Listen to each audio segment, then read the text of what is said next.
જયા પાર્વતી વ્રત કથા અને સંપૂર્ણ પૂજા વિધિ। જયા પાર્વતી વ્રત પ્રારંભ શુક્રવાર 19 જુલાઈ 2024।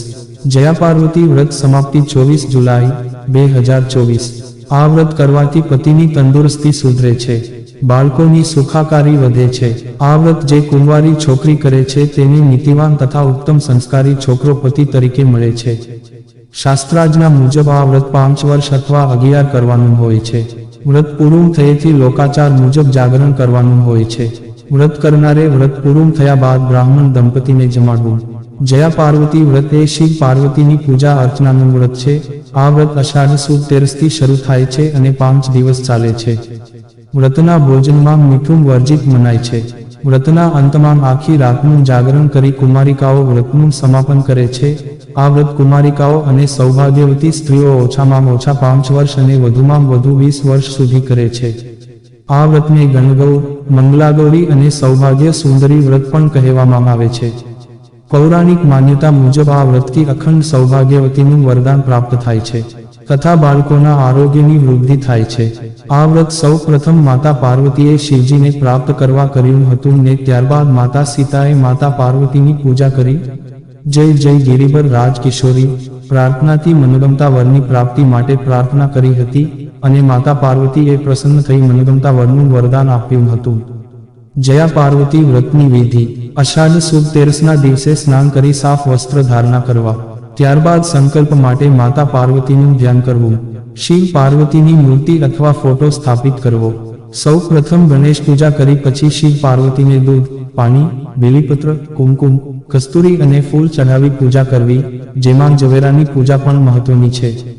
કોઈ પણ ઋતુફળ અથવા નારિયેળ અર્પણ કરવા, પછી વિધિ વિધાનથી ષોડશોપચાર પૂજન કરવું।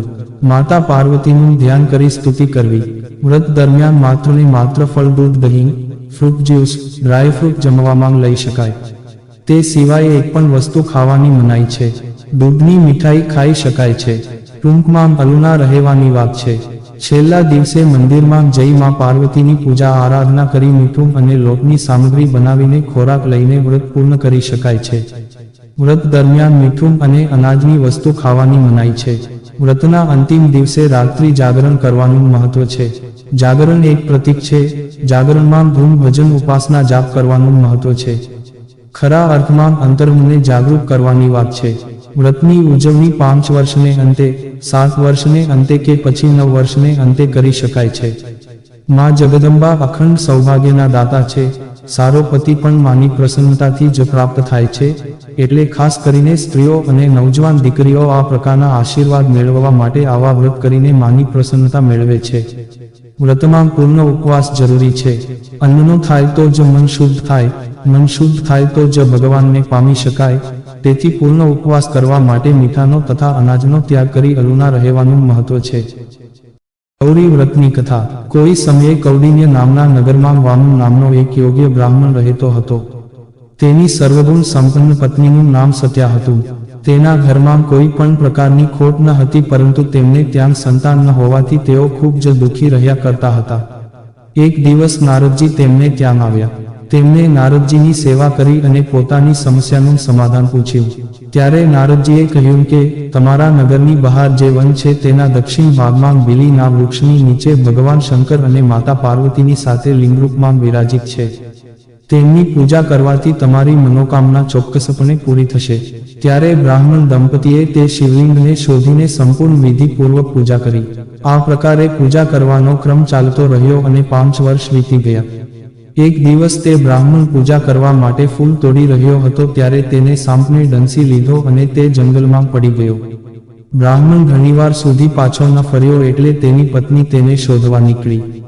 પતિને બેહોશ સ્થિતિમાં જોઈ તે ખૂબ જ વિલાપ કરવા લાગી અને પાર્વતીનું સ્મરણ કર્યું।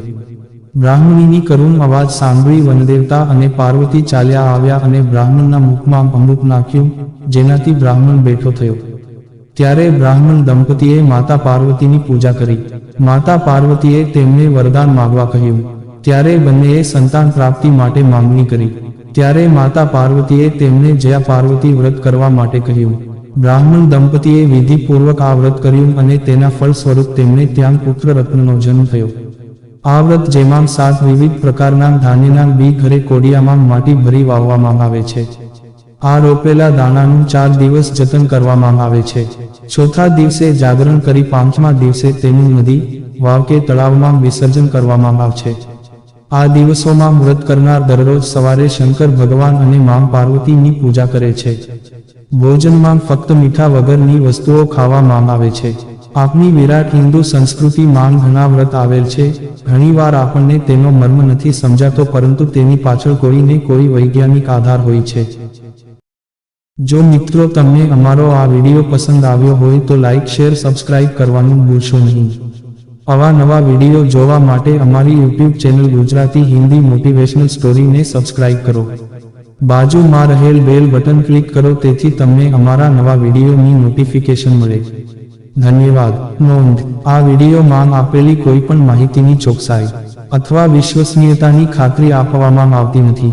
આ માહિતી જ્યોતિષ, પંચાંગ, માન્યતાઓ અથવા ધાર્મિક ગ્રંથો જેવા વિવિધ માધ્યમોમાંથી એકત્રિત કરવામાં આવી છે અને તમારી સમક્ષ રજૂ કરવામાં આવી છે.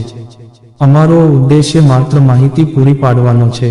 Gujarati Hindi motivational story YouTube channel તેની સત્યતા અને સિદ્ધ હોવાની અધિકૃતતા આપી શકતા નથી. કોઈપણ રીતે તેનો ઉપયોગ કરતા પહેલા કૃપા કરીને સંબંધિત નિષ્ણાતની સલાહ અચૂક લેવી.